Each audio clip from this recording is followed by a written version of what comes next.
நவராத்திரியோட 6ஆம் நாள்ல நவதுர்க்கை வழிபாட்டில் வழிபட வேண்டிய அம்பிகை காத்யாயினி தேவி. துர்கா தேவி எடுத்த அவதாரங்களிலேயே ரொம்ப உக்கிரமான அவதாரம் தான் காத்யாயினி தேவி அவதாரம்.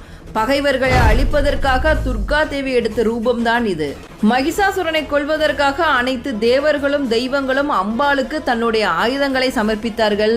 சிவபெருமான் தன்னுடைய திரிசூலத்தையும், விஷ்ணு பகவான் சுதர்சன சக்கரத்தையும், வாயு பகவான் தன்னோட வில்லையும் அப்படின்னு அனைத்து தெய்வங்களும் தன்னோட ஆயுதங்களை அம்பாள் கிட்ட சமர்ப்பிச்சாங்க. காத்யாயினி தேவி சிங்கத்தின் மீதேறி ஆயுதங்களை எடுத்துக்கிட்டு அப்படி கம்பீரமா வரா.